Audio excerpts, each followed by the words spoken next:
한 해를 보내는 이 즈음에 또 새해를 맞이하면서 우리들이 가슴에 새겨야 할 단어는 하나님의 은혜입니다. 왜냐하면은 하나님의 은혜가 아니었으면 오늘 우리는 존재할 수가 없고 또 이 자리에 있을 수가 없습니다. 그래서 이 은혜는 우리 평생에 우리 가슴 속에 모셔야 될 단어입니다. 그래서 저는 나름대로 송구 영신 예배 때 무슨 말씀을 전할까 기도하는 중에 지금까지 올해 한 해를 지나온 것도 하나님의 은혜고 그 은혜가 너무 크다. 그리고 그 은혜를 어떻게 하면 보답할까? 그 마음이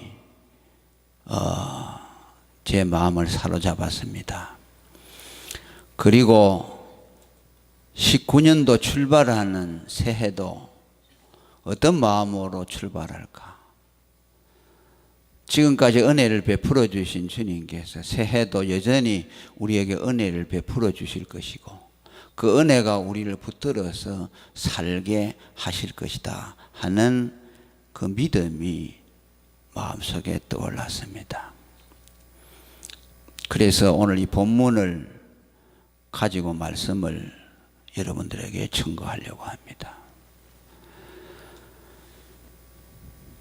12절에 내가 하나님께 받은 은혜를 무엇으로 보답할꼬 하면서 그 은혜의 내용이 무엇인가를 말씀하는데 13절에 내가 구원의 잔을 들고 여호와의 이름을 부르며 라고 말씀합니다. 우리가 받은 은혜가 무엇일까 할 때 이 시편 기자는 구원의 잔을 들고 하나님의 이름을 부른다고 말씀합니다. 한마디로 말하면 우리가 받은 은혜는 구원의 잔이라는 말씀입니다. 우리가 받은 은혜의 핵심은 구원의 은혜라는 말씀입니다. 잔이라는 말은 잔치상에서 드는 축배를 연상시킵니다. 그렇죠. 우리가 잔치상에 가면 대통령도 그렇고 국가 원수들끼리 모이는 연회석에서 잔을 들고 서로 축배를 합니다. 구원의 잔이라는 말이 그런 의미를 지니고 있습니다. 큰 잔치상에서 드는 축배라는 말씀입니다. 다시 말하면 구원이라는 것은 무엇이냐? 축배의 잔과 같이 큰 잔치상에서 즐거운 마음으로 잔치하는 마음으로 축배를 드는 것에다가 비유를 하고 있습니다. 우리 인생에서 가장 큰 축제가 무엇일까? 그것은 구원입니다. 여러분은 어떤 것을 떠올릴지 모릅니다만 인생에게 있어서 가장 큰 축제는 구원의 축제입니다. 그렇죠? 그래서 누가복음 14장 16절에 보면 어떤 사람이 큰 잔치를 배설하고 모든 것이 준비되어 사오니 오소서라고 사람들을 초청합니다. 이것은 복음의 초청을 말합니다. 하나님이 죄인들을 위해서 그리스도의 구원을 다 완성시켜 놓으시고 그저 와서 이 구원을 즐기기만 합니다 라고 초청하는 것을 비유하고 있습니다. 모든 것이 준비되었다고 말합니다. 부족한 것이 없다는 말씀이죠. 가져오라는 말이 아닙니다. 이 축제에 참석하기 위해서 요구받는 것이 없습니다. 모든 것이 부족함 없이 다 완성되었으니 그저 와서 이 축제를 즐기기만 한다는 것입니다. 이것이 구원의 개념입니다. 구원은 하나님이 그 아들 그리스도를 보내 십자가에서 죽게 하시고 율법을 다 완성하신 이후에 죄인들, 무능하여 아무것도 할 수 없는 죄인들을 값없이 초청해서 구원에 참여하도록 우리를 불러주시는 겁니다. 우리는 이 구원의 초청을 받은 사람들입니다. 이 구원을 받기 위해서 대가를 지불한 것이 우리에게는 아무것도 없습니다. 그저 믿음으로 와서 하나님이 이루어 놓으신 그 구원을 믿음으로 받아들임으로 우리가 구원받은 사람이 되었습니다. 그리고 그 구원에 참여한 사람들은 잔치가 묘사하는 것처럼 그 마음에 언제나 즐거움이 있고 기쁨이 있습니다. 누가복음 15장 15절에 보면 마음이 즐거운 자는 항상 잔치한다고 말씀합니다. 이것은 구원을 받고 마음이 즐거운 사람의 마음의 상태를 말합니다. 구원받아서 마음이 즐거운 사람은 그 마음이 항상 잔치하는 집의 분위기와 같다는 말씀입니다.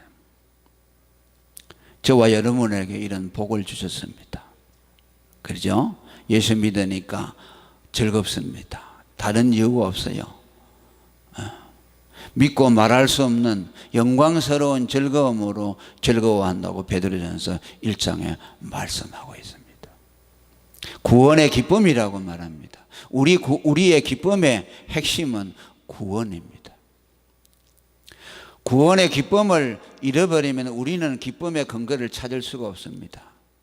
다윗이 범죄한 이후에 구원의 기쁨을 일시 동안 상실했습니다. 영혼의 먹구름이 와서 구원의 기쁨을 상실했을 때 하나님 앞에 기도합니다. 내게 구원의 기쁨을 회복시켜 주시옵소서라고 말합니다. 너희가 신랑을 빼앗길 때가 오나니 그때 너희는 금식할 것이라고 말합니다. 무슨 말입니까? 구원의 기쁨을 상실했을 때 그것을 회복하라는 말씀입니다. 여러분이 기쁨이 없을 때 여러분은 어떤 노력을 합니까? 분위기를 바꾸어 보고 여행을 해보고 재미난 일들을 하고 극장을 가서 영화를 보고 뭐 그런 것도 마음의 한순간의 위로는 될 것입니다만 그것이 우리에게 궁극적인 기쁨을 주지를 못합니다. 궁극적인 기쁨은 구원받은 자에게만 옵니다. 구원의 기쁨을 누리는 자들에게만 허락된 것입니다. 그리고 이 구원의 잔을, 이 축배의 잔을 들 수 있도록 하기 위해서 먼저 예수 그리스도께서 고난의 잔을 마셨다는 것을 우리는 기억해야 됩니다. 이것이 하나님의 은혜입니다. 구원의 잔이 우리에게 값없이 주어지기 위해서 하나님의 아들 그리스도께서 고난의 잔을 받으시는 대가를 지불함으로 우리에게 값없이 구원의 축배를 들게 했습니다. 성경은 잔을 말할 때 두 가지를 말씀합니다. 하나는 고난의 잔이 있고 하나는 구원의 잔이 있습니다. 예수님이 겟세마네 동산에서 십자가를 지시기 전에 하신 기도가 마태복음 26장 39절에 나옵니다. 아버지와 만일 할만하시거든 이 잔을 내게서 지나가게 하옵소서라고 말합니다. 이 잔은 예수님의 져야 할 십자가 고난의 잔을 말씀합니다. 이 고난의 잔이 예수님이 마셨기 때문에 우리는 축배의 잔, 구원의 잔을 마실 수 있게 되었습니다. 할렐루야, 얼마나 감사합니까? 이것이 은혜지요. 우리가 하나님께 받은 은혜를 무엇을 보답할까 할 때 구원의 잔을 들게 하셨고 그 구원의 잔을 들 수 있도록 예수님이 고난의 잔을 마셔 주셨다는 말씀입니다. 우리는 내가 구원받은 기쁨만 생각하고 그 구원의 잔을 마시기 전에 먼저 하나님의 아들 그리스도께서 십자가 고난의 잔을 마셨다는 것을 생각하지 못하는 때가 많습니다. 그걸 생각하면 우리 가슴이 아프고 메어집니다. 성찬식 때 예수님이 제자들에게 잔을 가지고 살해하시면서 이것을 마시라, 이것은 죄 사함을 얻게 하려고 많은 사람을 위하여 흘리는 바 나의 피, 언약의 피라고 마태복음 26장 27절에 말씀했습니다. 그 잔을 마심으로 우리가 구원을 얻게 되는데 그것을 예수님의 피라고 말씀합니다. 예수님이 우리를 위해서 피를 흘려주셨기 때문에 우리가 구원의 잔을 마실 수가 있게 되었습니다.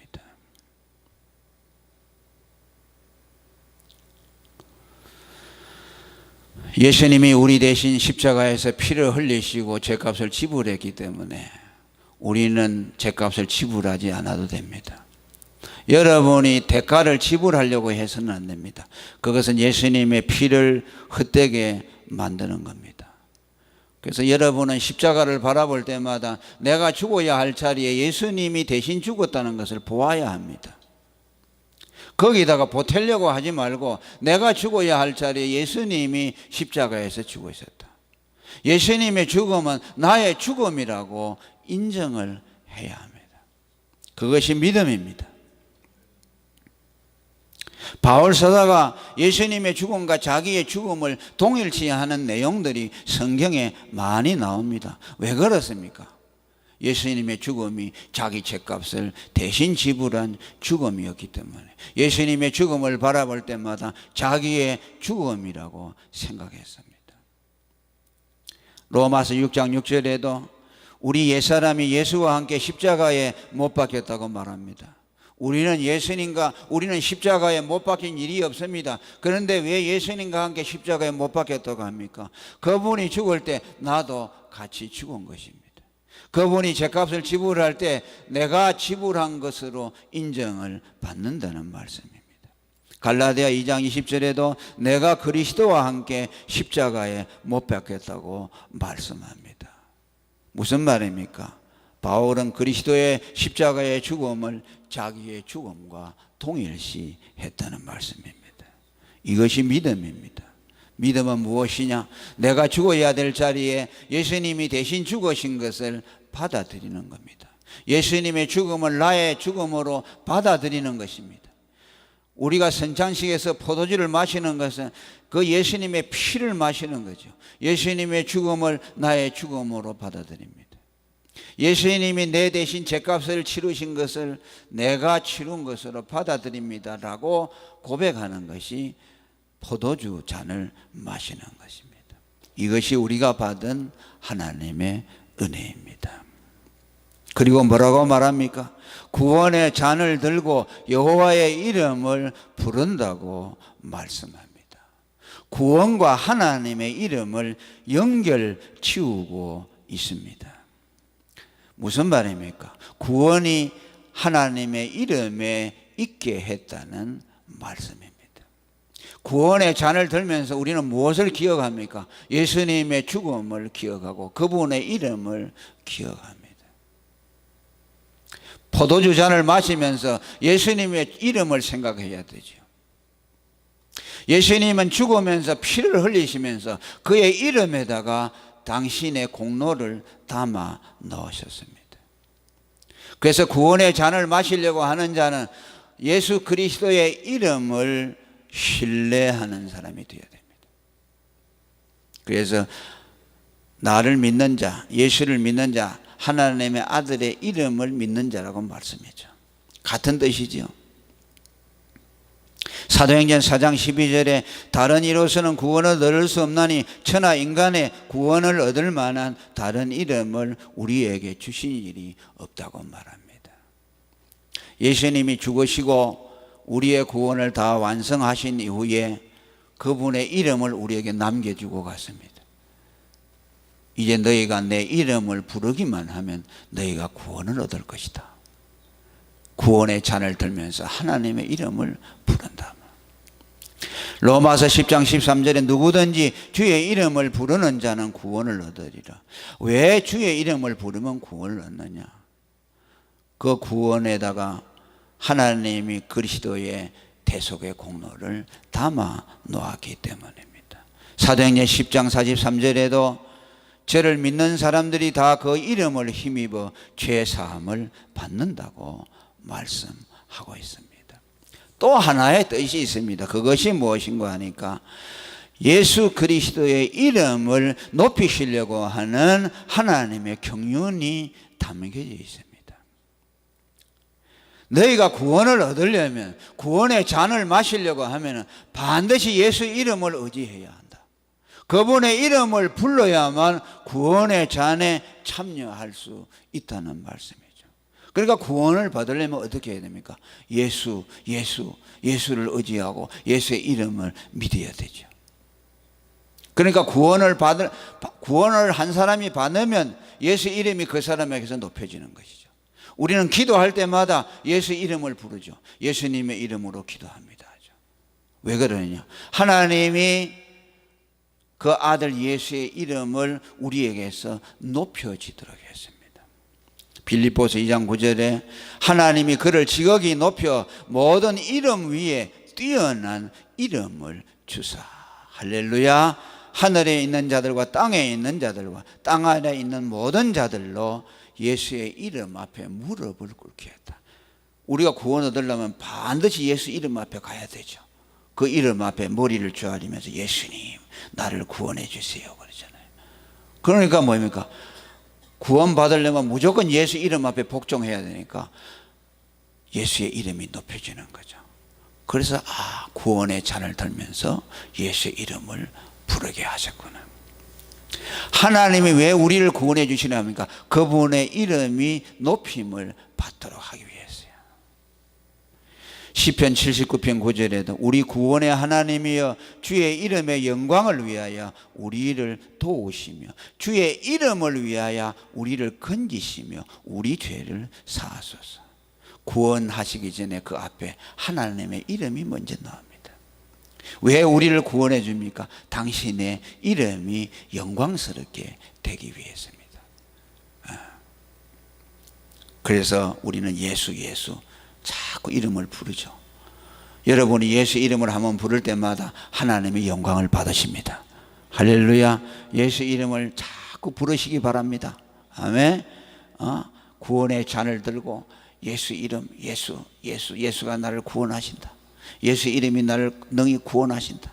여러분이 고난을 당할 때 나는 예수의 이름의 권세를 믿습니다. 그 이름으로 병이 나을지어다. 그 이름으로 모든 악한 사탄의 역사가 물러갈지어다. 예수 이름으로 하나님이 나를 건지실 줄로 믿습니다.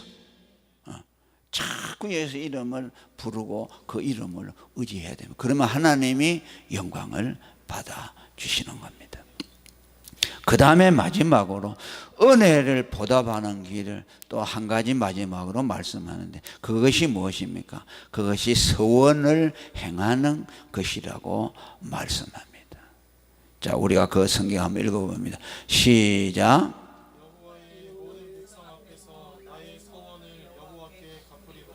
아멘.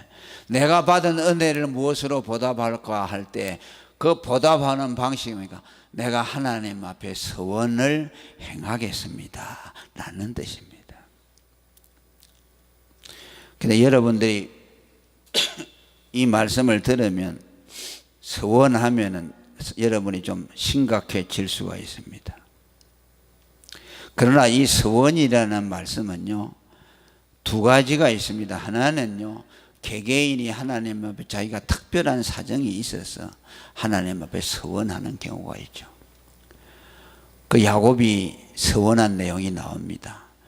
자기 형을 피해 가지고 외삼촌 라반의 집에 갈 때 그 베델에서 잠을 자지요. 잠을 자면서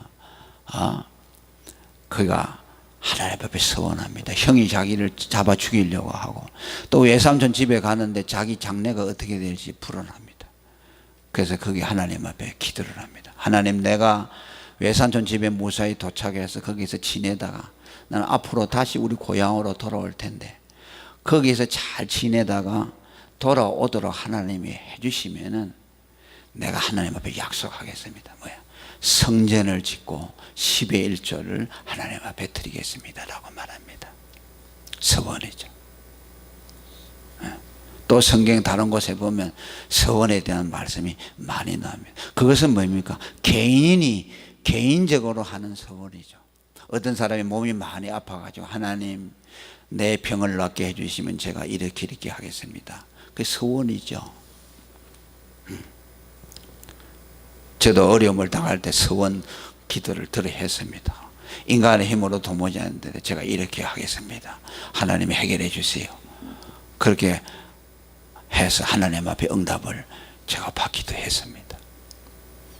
우리 힘으로 안 될 때는 그렇게 하죠. 또 바울 사도도 경거리에서 머리를 깎고 서원했다고 말합니다. 그건 뭐 다른 지식에서 복음을 잘 전하도록 하기 위해서 머리를 깎고 하나님 앞에 서원했다고 말씀을 합니다. 그러니까 뭐 개인적인 서원 같은 것은 그 말하자면 사연도 다양하고 내용도 다양할 것입니다. 그러나 또 한 가지 서원이 있습니다. 그 서원은 무엇인가? 그러니까 우리가 예수를 믿고 구원 얻은 즉시 모든 사람은 다 서원자가 되는 거예요. 내가 서원을 하든지 안 하든지. 왜? 구원이라는 자체가 서원하는 거예요. 예수 믿고 구원받은 사람은 바로 그는 서원자가 되는 거예요. 오늘 시편 116편은 저자가 누구인지 명확하게 명시되어 있지 않습니다만 많은 신학자들이 다윗이 쓴 시편이라고 그렇게 추측을 합니다. 다윗이 무슨 서원을 했는지 구체적으로 나오지 않습니다만 우리가 이것을 볼 때 그냥 보편적인 예수 믿는 모든 사람들이 하나님 앞에 하게 되는 서원이라고 생각할 수 있습니다. 여러분, 구속이라는 말 자체가요, 하나님 앞에 서원하는 거예요. 구속이 뭡니까? 하나님이 그 아들의 피로 죄값을 치르고 우리를 사셨다는 뜻이야. 우리가 죄인 아닙니까? 그 죄이면 하나님의 심판 안에 있죠. 그러면은 우리를 건져내는 일이 어떻게 해야 건져냅니까? 우리 죄값을 하나님 앞에 지불해야 돼요. 제가 늘 말합니다만 우리가 제일 두려워하실 분은 하나님 뿐이에요. 무엇이 제일 무서워하냐면 하나님의 심판이 제일 무서워요. 그럼 예수님이 십자가에 죽은 것은 왜 죽으십니까? 하나님 아버지의 심판을 해서 우리가 건짐을 받도록 예수님이 대신 벌을 받아주신 것이요. 그러니까 하나님의 심판이 제일 무섭죠. 마귀 같은 것은 우리가 상대할 것도 아니죠. 마귀는 아무것도 아니죠. 그러니까 구속이라는 건 뭐냐면 값을 지불하고 샀다는 말씀이에요. 그러니까 예수님이 피를 흘려가지고 우리 죄값을 하나님께 지불했잖아요. 그러면 그 피를 우리에게 뿌려가지고 예수님의 피 공로를 우리가 입어서 하나님 앞에 진노를 안 받는, 심판을 안 받는 것이죠. 그것은 뭐냐면 구속이라고 하는 것이죠. 피를 흘려주고 예수님이 자기 것으로 삼았다는 뜻이죠. 심판에서 건져내가지고 그냥 내버려 두는 것이 아니라 예수님이 자기 것으로 삼았다 하는 뜻이 구속이라는 뜻이에요. 그러니까 예수 믿는 사람은 구원받으면 어떻게 됩니까? 예수님의 것이 되어버려요. 그건 자기가 원하고 상관없어요. 그 예수님의 것이 되고 사버렸잖아요. 여러분, 노예를 사면은 지불하고 사면 지불한 그 사람의 소유가 되잖아요. 그와 똑같아요.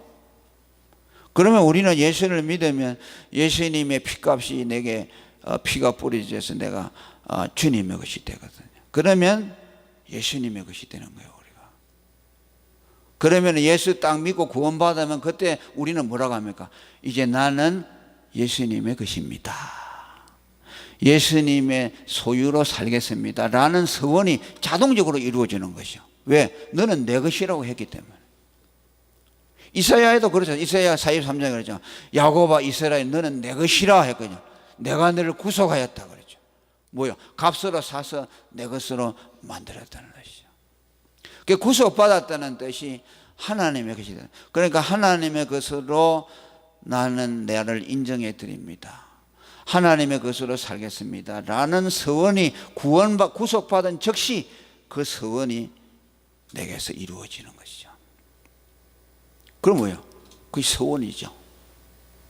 구원받은 사람, 구속받은 사람은 전부 서원자가 되는 거예요. 나는 예수님의 것이요. 자, 따라합니다. 내가 구속을 받은 것은 예수님의 것이 되는 것입니다. 나는 이제부터 예수님의 것입니다. 그게 서원이요. 서원해버린 것이죠. 내가 구속을 받으면. 그러면 이제 하나님이 나를 구원의 잔을 마시게 해서 감사하다 그 말. 그러면 내가 여기서 서원을 갚으리라는 말은 무슨 말이냐 하면 예수님이 나를 구속해서 구원해 주었으니까 내가 주님의 것이라고 서원한 그것을 이행하겠습니다 라는 뜻이요. 주님, 내가 주님의 것으로 살겠습니다. 그 말이요. 다른 서원이 아니요. 내게 하나님 10억을 주면은 내가 1억을 하나님 앞에 바치겠습니다. 그런 서원은 아니에요. 그런 거 아닙니다. 내 병을 고쳐주면 내가 선교사가 되겠습니다. 그런 거 아닙니다. 예수 믿는 모든 사람에게 해당되는 서원이요. 나를 구원해서 구속해 주셨으니까 이제 그 은혜가 너무 감사합니다. 이제 내 마음대로 안 살겠습니다. 주님의 뜻대로 살겠습니다. 그렇게 살아드리는 것이 서원을 갚는 것이라고 말이에요.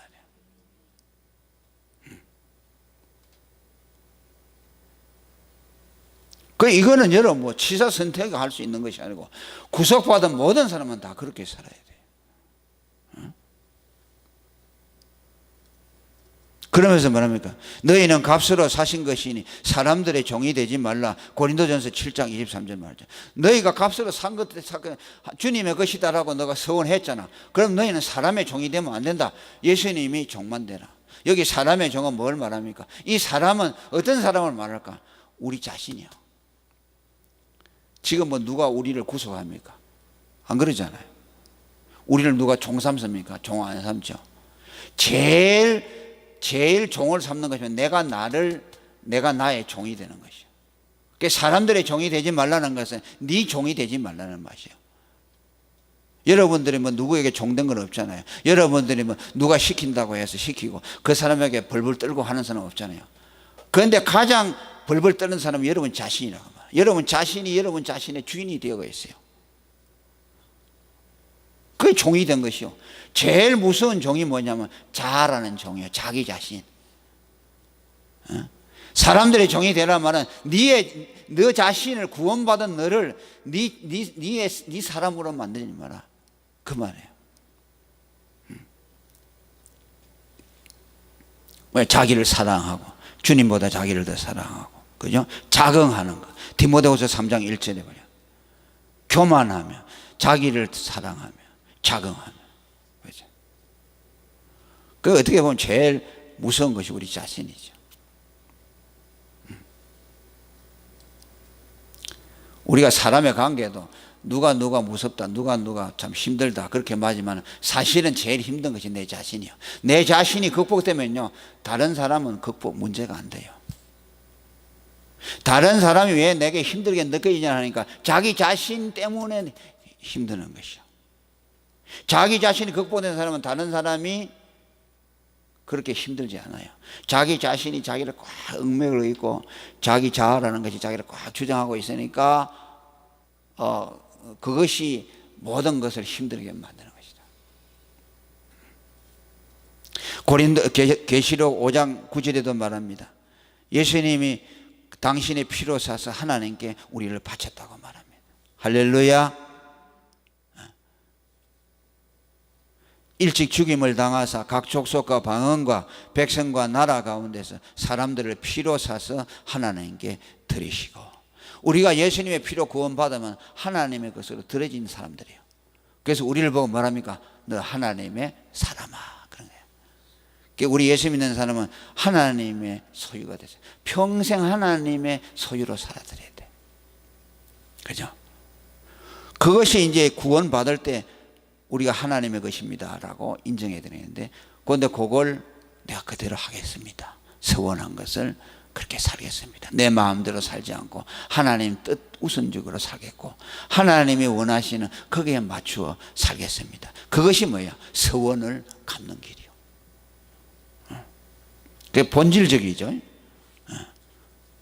그 많은 사람들이 서원하면은 그냥 뭐 이렇게 하겠습니다, 저렇게 하겠습니다. 그거 가지고서 그건 부분적이죠. 일부분적이죠.